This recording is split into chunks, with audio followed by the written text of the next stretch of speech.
It's high season for tourism in Europe. Parisian terraces are glowing, museums are open again, vacationers have returned to the beaches. But with a recent rise in coronavirus cases in several European hotspots, governments are putting the brakes on holiday making. The UK reimposed a quarantine on travelers from Spain after reported cases there rose by almost 1,000 on Monday. Tourists in Barcelona were not happy with the news. I think that's a stupid idea, really. It's a beautiful place. I've never been to a city where people are so friendly or so nice, and no, I think everyone should come here. I find that very excessive. I'm enjoying myself and I feel safe. They've taken every precaution. To get the outbreak under control, Madrid imposed a new rule: mandatory masks in public. And Catalonian nightclubs have been forced to close once again. Belgium is also struggling with a new spike in cases. The city of Antwerp reinstated a curfew. No one allowed outside between 11:30 p.m. and 6 a.m. except for essential workers. Germany, fearing imported infections, is requiring travelers from high-risk areas to take a coronavirus test upon arrival. German authorities are not ruling out the possibility of border closures if outbreaks cannot be contained. That's the job of politicians and the media, to make it clear that the danger is not over. When we don't get things right, then we'll find ourselves in a second wave, which will also have economic consequences. That's why we have to be vigilant. It's clear that despite the heat of the summer, the virus has not melted away. But many are hoping Europe has learned enough from the first wave to keep the virus at bay. So what lies ahead? For more, let's bring in DW's Bernd Riegert in Brussels. Bernd, good day to you. Can you fill us in some more on the travel situation in Europe at the moment? Are all of the EU's borders open for movement? No, the borders are not actually all open. Every country has a different regime on its border. In principle, travel is possible, but you have to fulfill some requirements. But there are also bans in place. For example, people from Luxembourg are now not allowed to go to Germany without quarantine. Also, the Baltic states have banned travel from Romania. And as you heard, the Germans are considering mandatory checks at the borders when people come back from hotspot areas in Europe. But you have to say that if you look at the numbers from the European Centre of Disease Control this morning, actually, the numbers are not that high. There's a tendency of a spike of infections, but we are far away from the spikes we had in the first wave in April or May. But nevertheless, people are worried. And the experts here in Brussels say it's not the travel as such, but how people behave in their destination and also at home that causes the problem. So there's no appetite to close borders again. It's very important to bring in that type of perspective right now. What about preparedness? Is the EU better prepared today than it was back in March to contain any possible second wave? I agree with you. We need to be very cautious about how we describe this right now. Well, the European Commission here in Brussels is trying its best to coordinate the efforts the member states make. There's a very helpful website called reopen.eu that shows you all the restrictions that are in place and all the forms you have to fill out to travel from Bulgaria to Sweden and things like that. But the member states are still the sole responsible entities for imposing any bans or lifting or doing restrictions. Health and also the borders are the sole responsibility of the member states. So the EU cannot do much but coordinate. But there's also solidarity going on financial-wise. The EU is taking up loans to boost the economy in Europe. This is the kind of things that Europe can do, but the rest lies at the member states.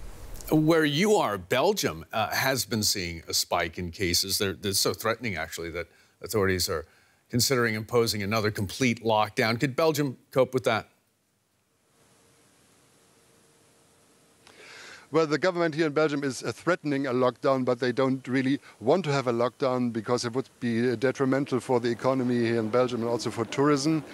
So they try to bring in measures that would keep distancing more easy, and people are not allowed to see many people, only 5 per week now.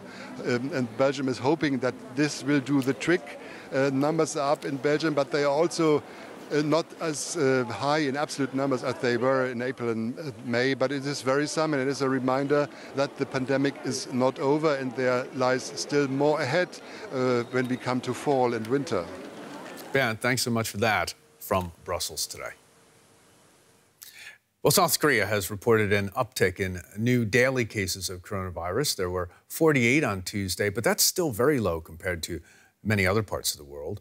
Early in the pandemic, South Korea was badly hit, but swift action brought the infection rate down dramatically. Certain groups thought most likely to infect others have been targeted with preventative measures. Now, that includes students, and most of them seem to be listening.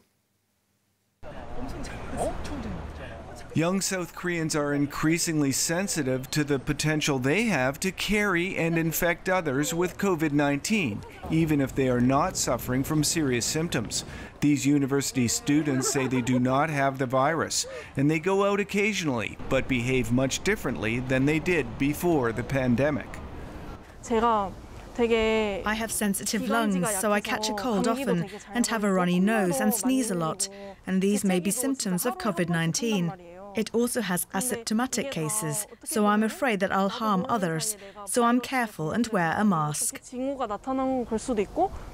South Korea's concern stems from several events in which individual carriers caused large cluster outbreaks.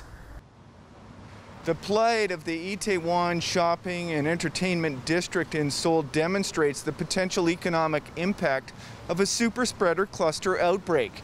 In early May, a reportedly asymptomatic virus carrier visited several bars and nightclubs in the area. Hundreds became infected with COVID-19, and businesses here still haven't recovered. The government is now looking to reopen some so-called high-risk venues, although strict anti-virus measures will be enforced. We have 12 types of facility, including nightclubs, bars and karaoke rooms, that are designated high risk. In such a place, both operator and customer will be required by law to follow prevention guidelines, including keeping a visitor log, wearing masks and practicing thorough ventilation and disinfection. The transmission of the virus by asymptomatic carriers remains a contentious issue. Some experts believe so-called super spreaders lied to authorities when they actually had COVID-19 symptoms. Still, such events have generated stronger adherence to prevention. The Itaewon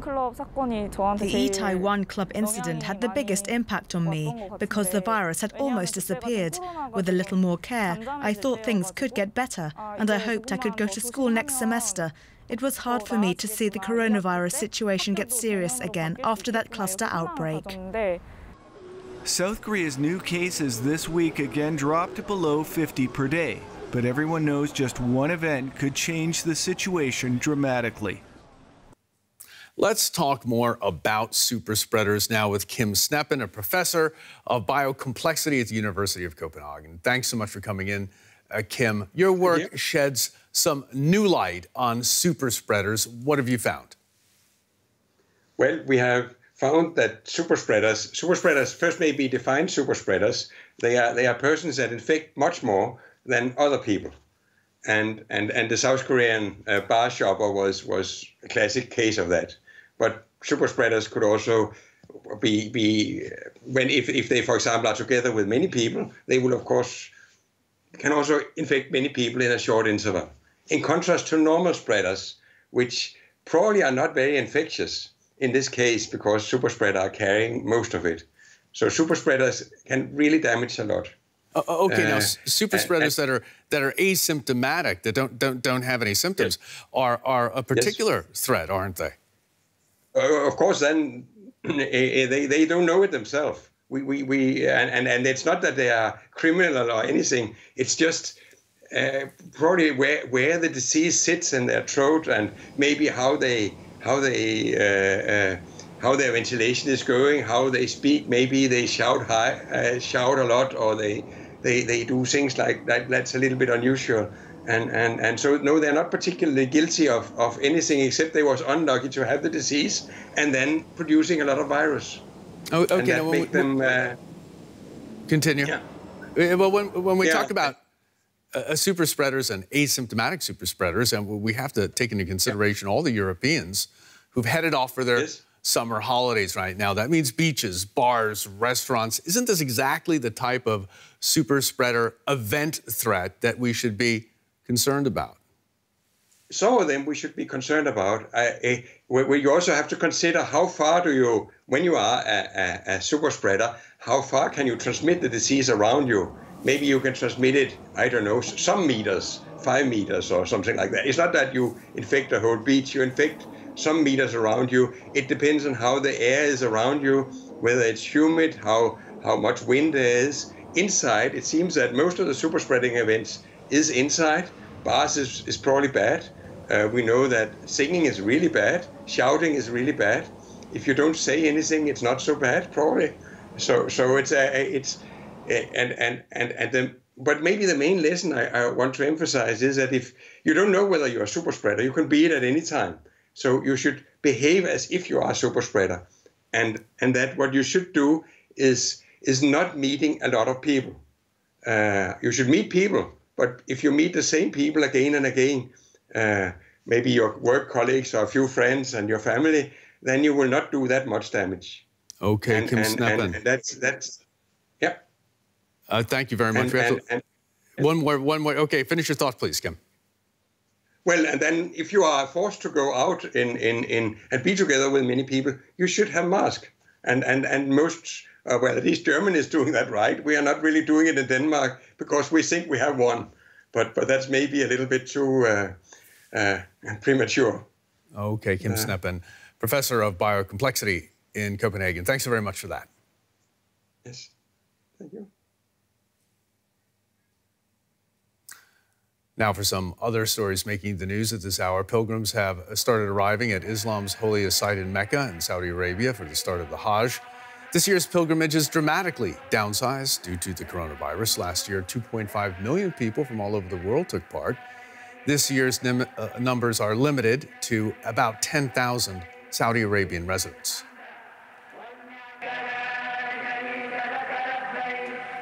A Hajj like no other.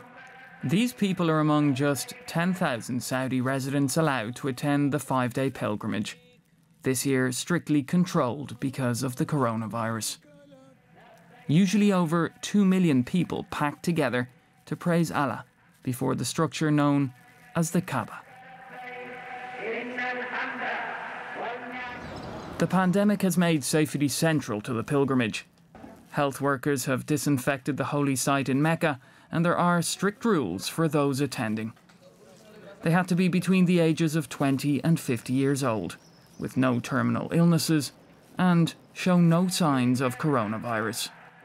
The pilgrims have also had to undergo temperature checks and virus tests, wear wristbands that monitor their movements, and quarantine before and after Hajj. Inconveniences that permit this year's relatively small number of pilgrims to enjoy a possibly once-in-a-lifetime Hajj experience.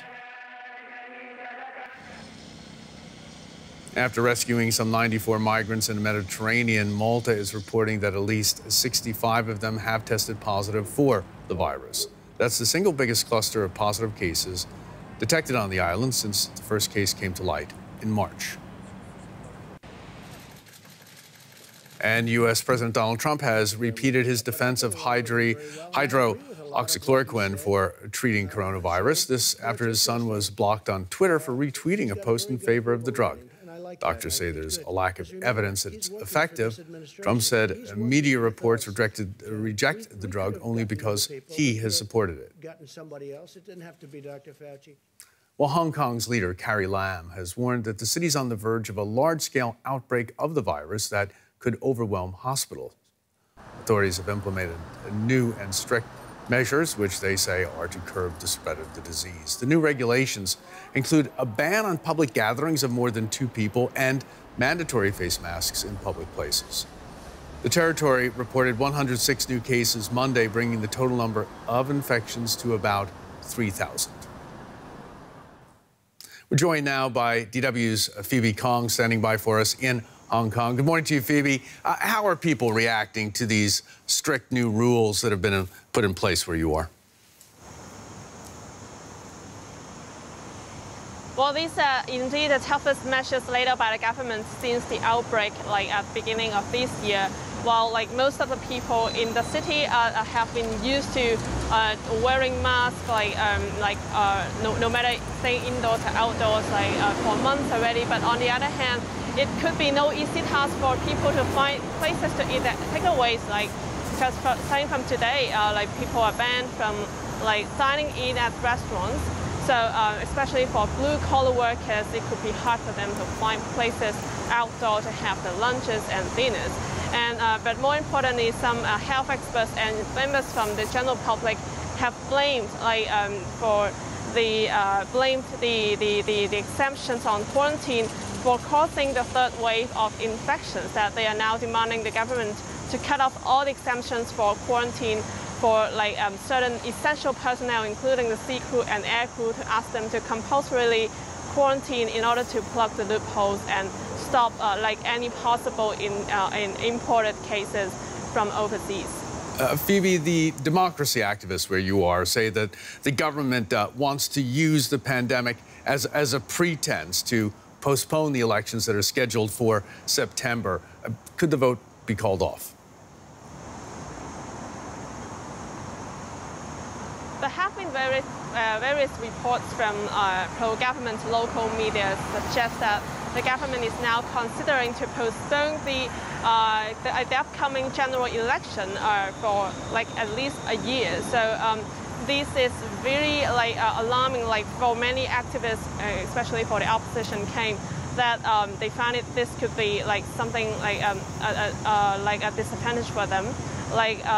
That according to the reports that we have read, that the government may postpone the election, and since the nomination period has already started, dozens of candidates have already signed up for the race, but the government may void all the submitted nominations, that the whole nomination period will have to restart again if the election is postponed next year. And more importantly, the government may also ask the Beijing's top legislature to step in to define how the parliament is going to run if the election is postponed. So a lot of controversies we expected in the coming few days, that the government may make official announcement in the short coming future.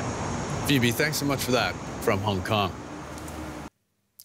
Well, cancelled operas are one thing, but what if you're in love but can't express it in person because of travel bans? Some lovelorn couples have started a campaign they're calling Love is Not Tourism, hoping that governments will be touched by their romantic longings. How was your 6:45 wake up? Very early. It's probably the earliest I've gotten up. I feel like this is the earliest I've gotten up and put makeup on and Hannah and Ryan have not seen each other in person since January because of the COVID-19 travel ban. They say talking to each other, even several times a day, doesn't make up for it. I just miss her so much every morning, and just by virtue of the time difference, I don't get to wake up with her every morning. I don't get to go to bed with her every night, and I just want to be able to live a full day with her. This is Hannah and Ryan in London, where they met in 2017 during a university exchange. They'd been visiting each other every 2 months since then, but the pandemic changed everything. It's been very frustrating and very hard for us to see all these people go on vacation or just, hang out at these bars with all of their friends. And we would also like to do these things, but most of all, we just want to see each other. Hannah is not the only partner forced to make dinner for one. COVID-19 travel bans often only allow married couples to reunite across borders. Many international couples are now pressuring governments to change this. They argue that love is not tourism. Basically, a marriage is a piece of paper that proves, hey, yes, these two people love each other. And only because we don't have that, we are basically treated less. As an American who loves her country and everything, because I do feel betrayed by my government, sadly. So, sorry, I'm getting emotional. I must say that it's really like a survival game here. I'm scared that I will never be seen, we'll never be seen formally as a couple. Not even a marriage, but as a couple at all. So that is very scary. Hannah and Ryan don't want to get married yet. For now, Hannah has to make do with texting Ryan, sitting in their favorite cafe in Brussels. A little hopeless and a little powerless. You know, I feel like there's, at this point, we've done everything we can do to try and reunite. And it's difficult. It's difficult not to know when we're gonna be able to see each other again. Hannah wants to move to the US once the crisis is over, so both can move beyond a digital relationship. All right, I'll talk to you later. All right, yeah, just text me when you're done. I will. Bye. I love you. Bye.